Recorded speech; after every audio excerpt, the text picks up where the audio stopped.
Yep. Today I'm speaking with Emeritus Professor David Mellor.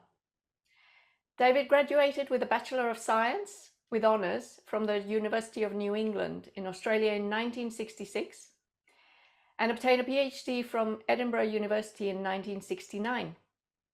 After completing his PhD, he spent 18 years as head of the physiology department and leader of the perinatal studies group at the Modern Research Institute in Edinburgh. He then spent 10 years as professor and head of the Department of Physiology and Anatomy in the Veterinary Science Faculty at Massey University, New Zealand. He was the foundation director of the Animal Welfare Science and Bioethics Centre at Massey University until his realignment in 2018. In 1999, the Minister of Agriculture in New Zealand appointed him as chairman of the National Animal Welfare Advisory Committee, a position he held for 6 years. David has been an active researcher, teacher and consultant in animal welfare science, the physiology of the fetus and newborn, and bioethics as it applies to animals. He has more than 560 publications in these areas, including 6 books. Today, David is retired and he lives in New Zealand with his wife Linda and his lovely dog Bess. David, thank you for agreeing to this interview today. It's really great to have you. Thank you. David, many people may not realize that you were born in Australia 80 years ago and that you worked overseas since the age of 24. Can you tell our audience what influenced your choice of career? Certainly. Yes, 80 years old and born in Australia, one of identical twins. I lived, my entire schooling was in Melbourne, apart from 1 year, which I spent on a farm in Eden Valley in South Australia, an uncle's farm. I was 13 then, and I loved farm life so much, I decided to aim for a farm job when I left school. An academic career was never entered my head. This would have seemed ludicrous to my teachers, many of whom thought I was intellectually handicapped. The evidence, after 4 years at school, I had dropped 2 years behind my twin brother. I have since learnt that I have dyslexia.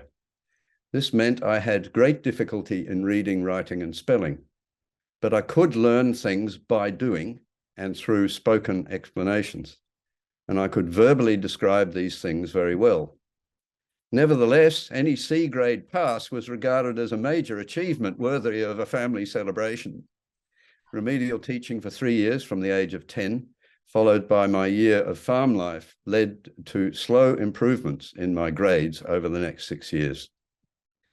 To everyone's surprise, my grades qualified me for university entrance, and I enrolled at UNE at the age of 19. Yes, you were a UNE graduate, and congratulations for winning the 2021 UNE Distinguished Alumni Award. But going back in time, how is it that you chose UNE? There must have been plenty of other agricultural colleges, both at universities and more practical colleges. Yes, there were. Well, it's hard to believe, but actually it was the Vice-Chancellor of Melbourne University who told my father that he regarded rural science degree at UNE to be then the best of its type in Australia. And it turned out to be an inspired choice. My 4 years at UNE enabled me to give expression to an innate talent or benefit of my dyslexia, which is common to many others with the condition. Compared to 85 to 90% of the population who are linear thinkers, those of us with dyslexia have a distinct neural wiring pattern in our brains, which leads us to develop big picture perspectives on most subjects that attract our interest or attention.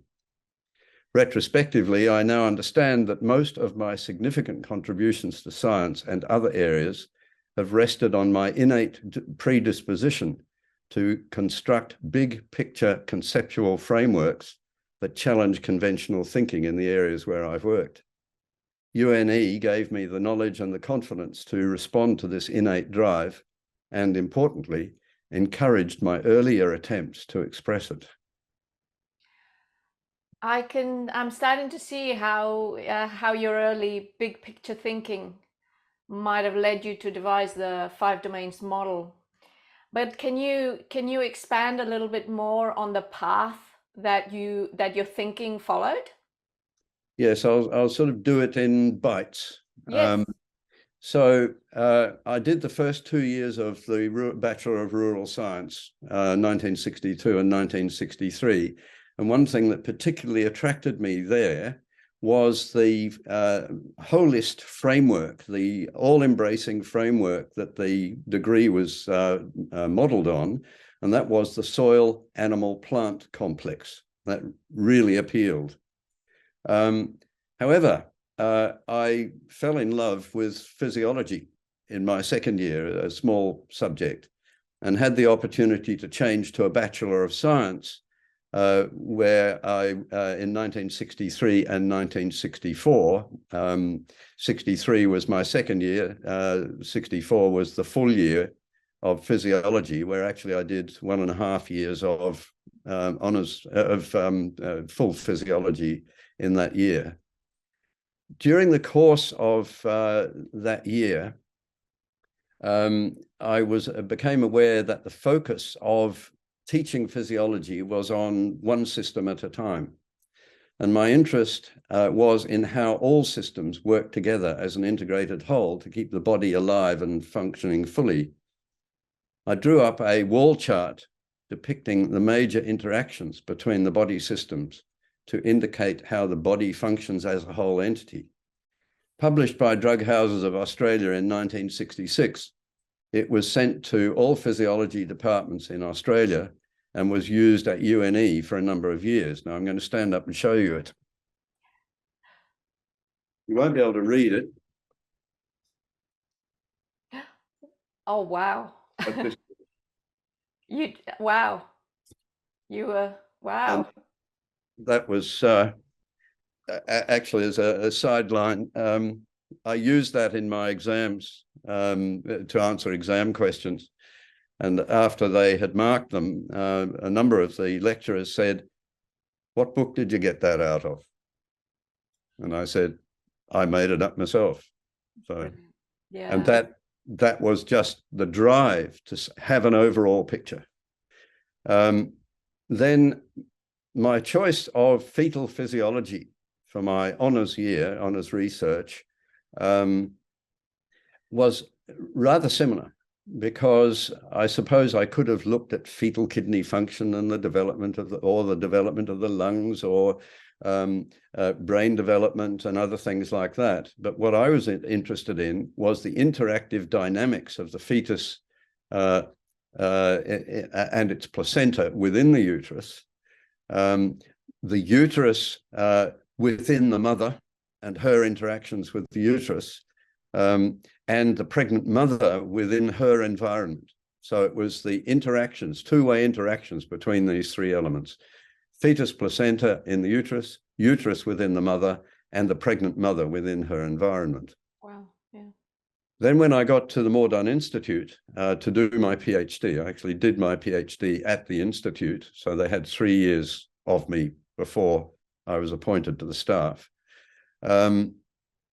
The big picture side of that was not so much, well, it continued in the same sort of way that I've just described during my honours year. But I was drawn to do interspecies comparisons. And in those days, the way you studied fetuses was to anesthetize the pregnant animal and then study the fetuses while the mother was under anesthetic, and then euthanize her with an overdose of anesthesia. And I studied rats, rabbits, guinea pigs, goats, and sheep, and with medically qualified researchers who had the required ethical approval, human fetuses during elective cesarean sections. Now, of course, they weren't euthanized at the end of it. Hopefully not, yes. Or definitely not. Okay. And then appointed to establish the perinatal studies unit and lead the physiology department at the Institute, where I was from 1969 to 1987. The big picture orientation there was how the developing fetus and the placenta interacted with pregnancy-specific physiology of the mother and the impact of her pregnancy on her physiological responses to her environment. Yeah. So you begin to see things developing here. There were a good number of big picture discoveries within this wide context during the rest of my time there. But the most relevant to this course that you are attending now relate to a game-changing breakthrough in how we could study fetuses. In 1965, which was the last year of my PhD, USA researchers showed that they could insert narrow tubes into very small blood vessels in the placentas of pregnant sheep whilst they were anesthetized, and that after the sheep had recovered from the anesthetic and the surgery, that they could follow fetuses for several days or weeks. Now, bear in mind, before we could only look at them for hours while anesthetized. This extended our new, I extended this new fetal method by adding others and increasing the times we could study them from weeks to months, obviously until birth, often until birth. For the first time, we could study long-term developmental processes in individual fetuses carried by conscious, fully functional ewes. During the last 50 years, at least, this has been the preferred approach worldwide to studying normal and impaired fetuses. So how was this work foundational for developing the 1994 5 domains model exactly?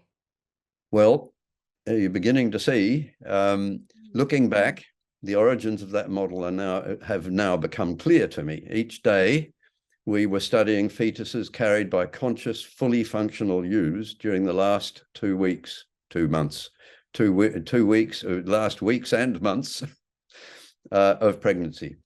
Taking the big picture view, the elements we studied or monitored aligned with what became the 5 domains. 1, nutrition. 2, environment. 3, health. 4, behavior. And 5, mental state. So I'll go through each of them and give you an indication of what our interests were, but briefly. Nutrition. We had to accommodate the progressively increasing individual food intakes of pregnant sheep to keep pace with the rising demands of their growing fetuses. We also needed to achieve nutritional uniformity between the animals and ensure that the diets they received was balanced with regard to its different constituents. And so there was the quantity and the quality of the diet. Environment. The temperatures in Scotland in those days ranged from -10 to about +25, rarely. So the temperature in the well-ventilated sheep houses that were built for my work varied with the weather and the seasons. And therefore, they needed to be monitored for their concordance with or otherwise the thermoneutral range for pregnant sheep, because the physiology of the sheep changes in response to such wide deviations in temperature. Then health.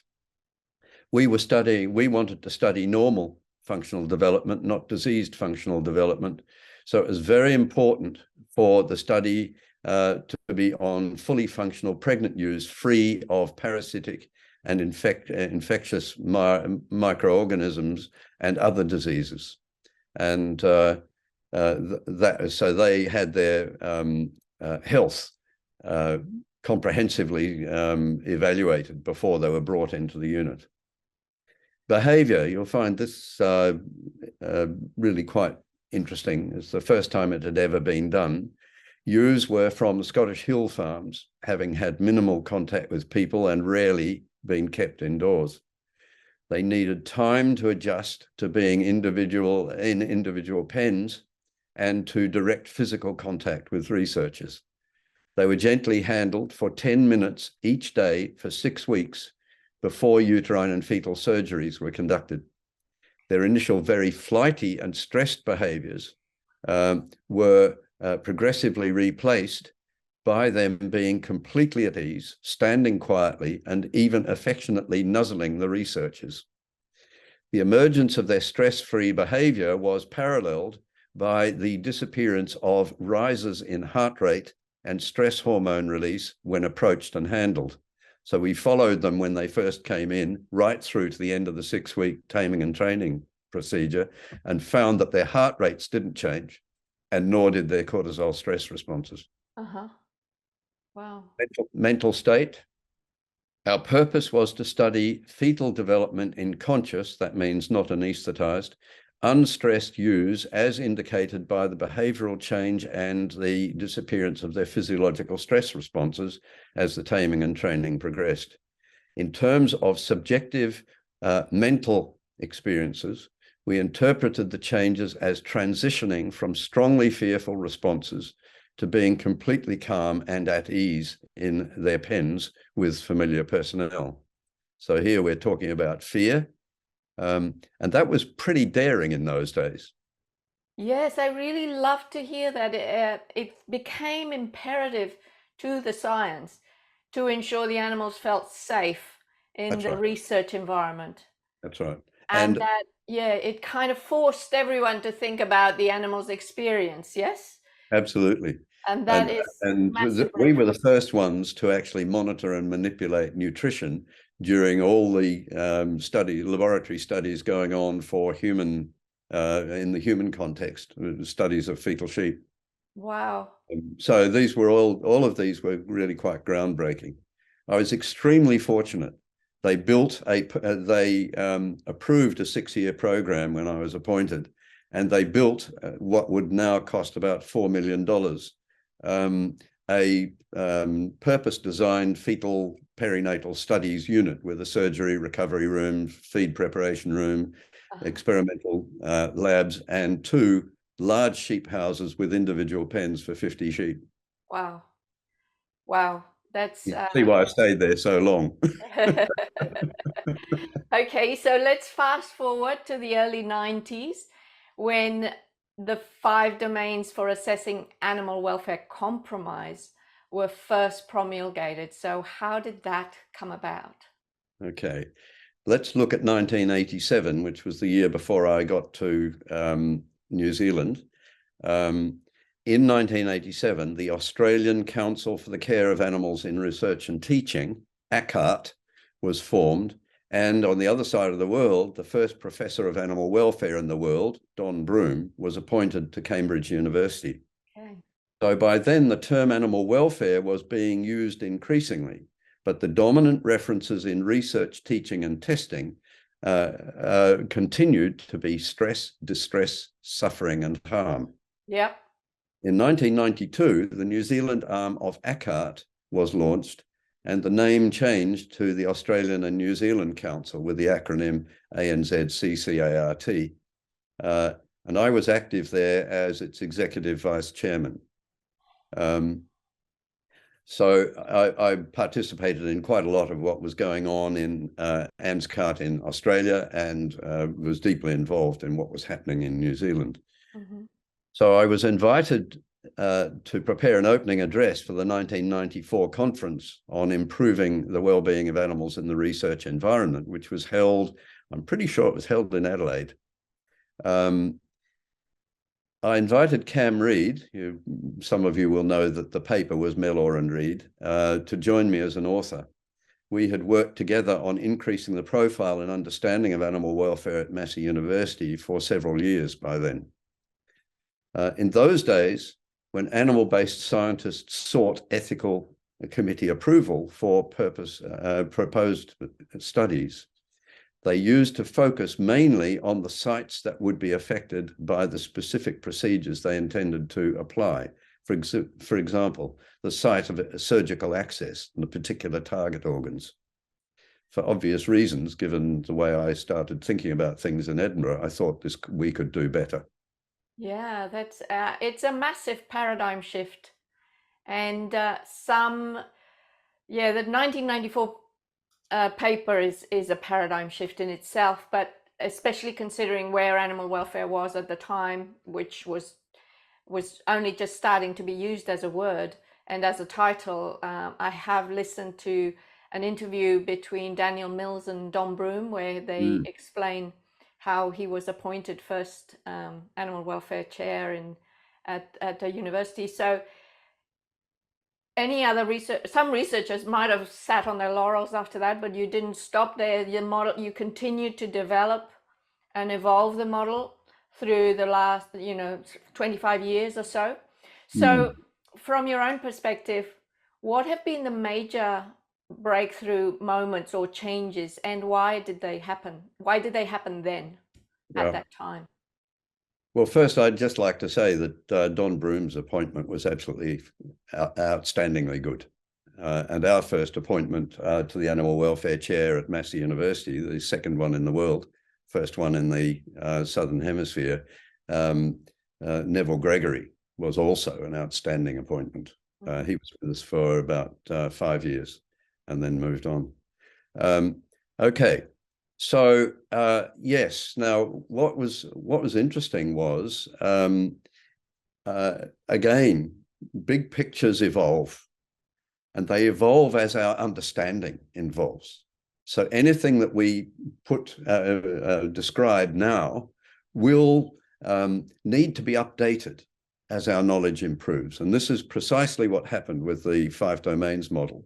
And I always saw it as something that was a beginning. And that I didn't sort of initially have a clear understanding of where it would go, but I knew the more we learned, the more the model would need to be updated and modified. So the 1994 model had particular features, and I won't be going into everything, but I'll give you several models. So the purpose was comprehensive assessment of animal welfare compromise in research and teaching and testing context, specifically related to animal-based science.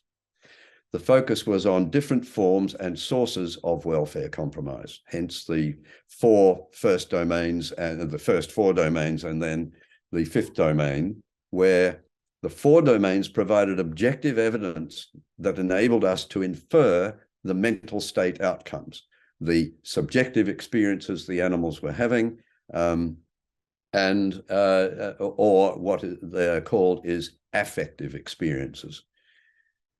It had a grading system for animal welfare compromise that enabled you to talk about it mild, low, mild, moderate, marked, and very severe.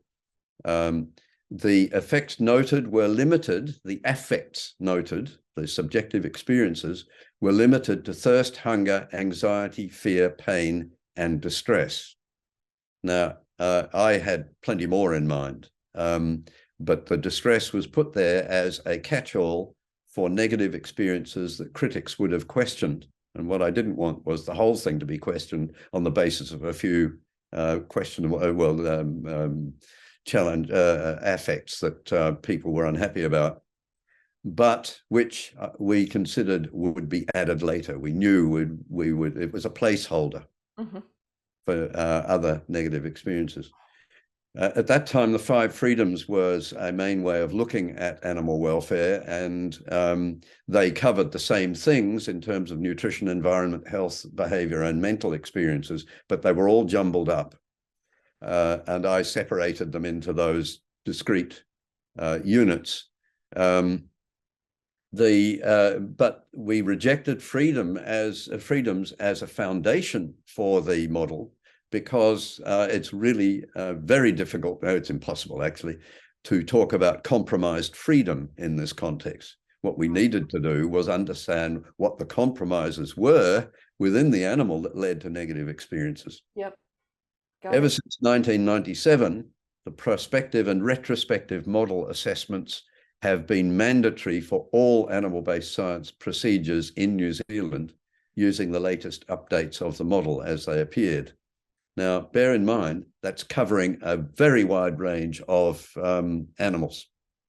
And every researcher who applied for an animal ethics committee approval for particular procedures was required from then and to the present day to do a 5 domains model assessment. They don't call it that in terms of the regulations, but that's what it is. And ANSCAR was very instrumental in promulgating that in the 1990s. The 2001 model was where we first extended it to farm animals as rather than research animals for research purposes, to farm animals in their own right. Okay. And we added sickness and boredom to the list of negative affects. By that stage, Françoise Wiemelsfelder had published on boredom in animals. And of course, sickness behavior, Neville Gregory had written a book on it. And it's a very discrete and clear experience that we can have and that we can see carefully, cautiously inferred that animals have. The 2012 model was applied to wildlife, specific mammalian pests controlled with lethal toxins. I remember a PhD student said to me, I'm going to do a PhD, but it's going to be on killing possums. And she said, I'm feeling a bit unhappy about it. And I said, well, yes, I can understand that. And you will be confronted with some very unpleasant things when you're doing it.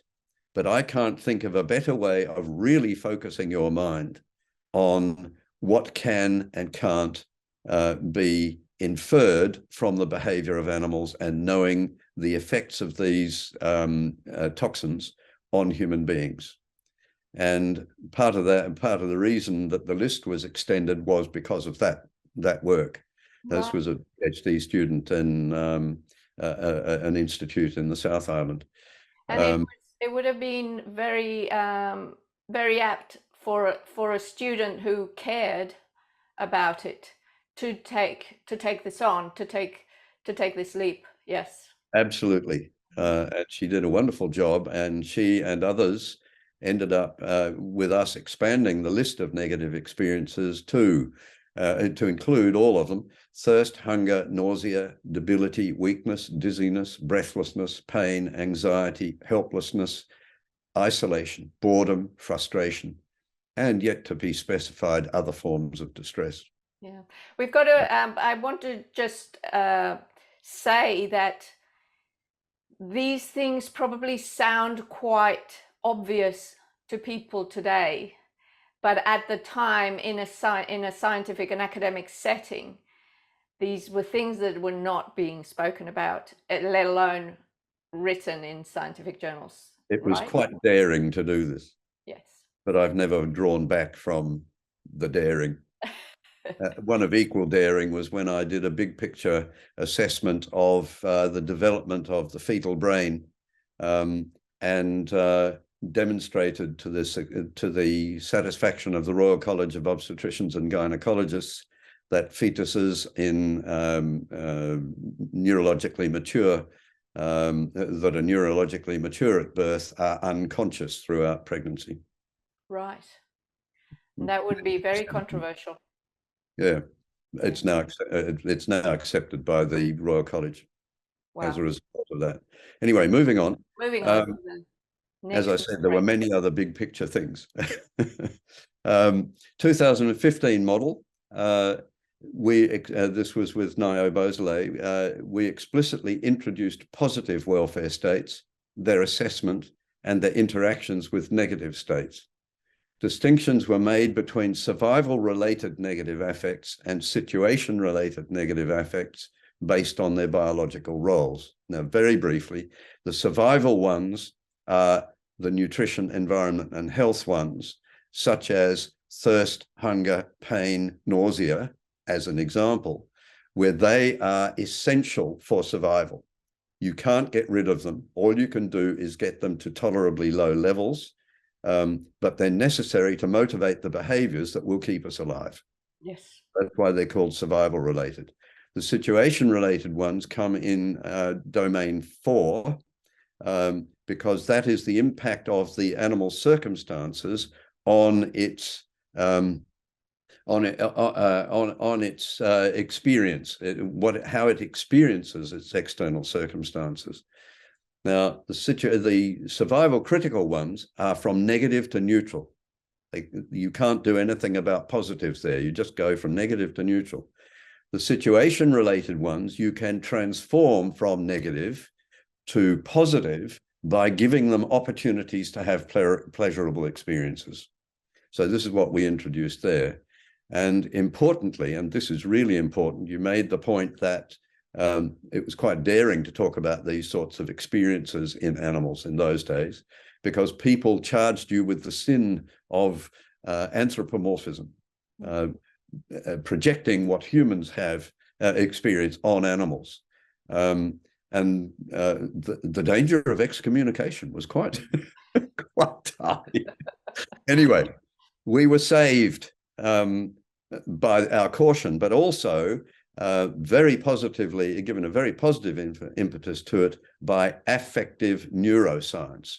This is the neuroscience that demonstrates the pathways and the neurotransmitters and the parts of the brain that light up when we have particular experiences paralleled in animals, and the human pathways and so on are studied in animals. So what we've got is really cogent, very detailed evidence that these affects are generated in animals. So, so we are saved from accusations of anthropomorphism as long as we're cautious and as long as we base it on scientific knowledge. Finally, the 2020 model. This is the model that you will be learning about in this course.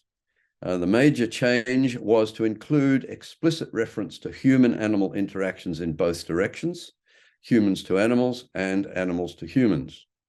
At the same time, 2 domain names were changed so that the 5 domains are now as follows: 1, nutrition; 2, physical environment; 3, health; 4, behavioral interactions with A, the environment; B, other animals; and C, humans. And then the 5th domain is mental state. This allows assessments of people's attitude to animals to be factored into the welfare assessments, and the impact of animals' behavior on the humans who are interacting with them to be included. The 5 domains model was sort of unknown by many people during the 90s because it was primarily to do with research, teaching, and testing. But as its use has expanded into much wider animal uses and interactions with animals, and even animals in situations where humans aren't interacting but can observe them at a distance, it has really taken off. It's very widely used, and you'll learn about that during this course. Since publication, as an indication of that, 2.5 years ago, the paper describing this model has been downloaded 61,500 times, which is something of a record. It's incredible, and it was such a privilege to be invited to collaborate in the 2020 model. And really, I just pinch myself that when I see how much impact it's having, especially because I know it's going to continue for a long time. I'm very confident of that. Of course, I thoroughly enjoyed working with you and producing the tables and the graphics for the 2020 model. It was a major milestone in my professional career. And of course, it has enabled me to get here and to create this first online course on applying the 2020 model to the welfare assessment of sport horses. Because I believe it's going to be the first of its kind. And if that weren't enough, you've given me the opportunity to continue speaking with you, to ask you questions, bounce ideas, clarify thoughts. and just get deeper and deeper insight into the model's potential application in practice. Because after all, what we want as animal lovers and enthusiasts is to know that our animals, our horses in this case, but any animal, is living a good life, that we are doing the best we can for them. But one of the reasons why I'm such a champion of the model is that it scales. And when I first came across the model after the 2015 paper, because I think probably like many others, I was instantly drawn to the introduction of positive welfare states. It just intuitively, it makes so much sense. But my knowledge stayed sort of stuck there for a little while. And I think this reflects just how well developed the model is, because it just takes time to explore all its nooks and crannies, I call it. And I don't think we've finished yet. I think, you tell me all the time that, that it'll keep evolving as our knowledge improves. And the other thing, it's without doubt, it's a systems thinking approach. That's what you've brought, and you explained it so nicely to us, that it's in fact your dyslexia which has led you to have to think at such a big picture level. And from your gift of dyslexia to our abnormal brain, because we think linearly, most people think in terms of parts, isolated parts. And what I love about it is that it allows you to go from observing events to identifying patterns, to revealing the underlying conditions that might be causing them. And then after all that, you come out the other side with a much clearer and more confident understanding of what's going on for the animal. That's what I really, really like about it. So, and before we move to the last question, because I know, I'm using up your time, but before we move to the last question, I want to thank our friend and colleague Julie Fiedler for organizing the Sport Horse Welfare Seminar in South Australia in 2019, because that's where I had the chance to meet you for the first time. And not only that, but I had the chance to sit in with the discussions that we had with Dr. Andrew McLean about delving deeper into the animal's behavioral interactions. And that, of course, led to the collaboration with Professor Paul McGreevy and Drs. Bidder Joan, Naya Beausoleil, and Kat Littlewood that have produced the 2020 model. So I'm so grateful I remain involved in its publication. So before we finish the interview, do you have any final thoughts or advice for the students that are going to be taking this course? And beyond that, to anybody that's sort of a novice and is coming into the 2020 5 domains model and its practical application? Enjoy it. Participating in its further applications and modification is an adventure that everyone can enjoy, especially if you like animals, especially if you care about animals, especially if you want to do something for animals. The whole thing for me has been a wonderful experience. This is from the time I started in New England University. There's been a wonderful experience of discovery, which is just discovery and the opportunity to dare to think outside the box, which I've thoroughly enjoyed and still do in other areas. So enjoy it. The model, the modules in this course are really well illustrated. It's been an absolute delight working with you, Christina, and our colleagues, but it's been a particular delight. The modules are very well illustrated. The ideas are explained very clearly. The perspectives are fresh and engaging. What I would say is take your time. Each module and its components are short enough for you to read them several times if you need to, it's preferable to do that than rush on to the next one before you have assimilated the earlier ones. The course builds as it goes through, and so you're building your foundation all the way through, and just take your time, and you'll find that as you get to each area, you'll have the launching pad for the next. What I would predict is that after taking this course, you will have much refreshed and engaged understanding of your horse or horses, and any others with whom you interact in the future, and have fun. Well, David, thank you so much for your generosity and for allowing me to record this interview and to interrupt your retirement. I don't regard myself as retired. I know you keep yourself very, very busy. I've realigned. Both intellectually through your prolific writings of haikus, memoirs, and other fiction works, which I've tasted, and I'm going to continue enjoying. I'm going to be adding links to your works if you don't mind. Oh, I'd be delighted. The works that you're publishing now under your nom de plume, James Garner, and James of course Garnham, not Garner. Okay. People think it's Garner. Garnham. Yeah. And of course you have your family, golf, and all your other interests. So I know you are keeping very busy. I'm hoping to visit New Zealand soon. We have, as well as you, have got lots of friends there. So I really hope that when I do get over across the ditch, I can catch up in person again. It's a requirement. It's a requirement. Fantastic. Yeah. Thank you. Thank you so much.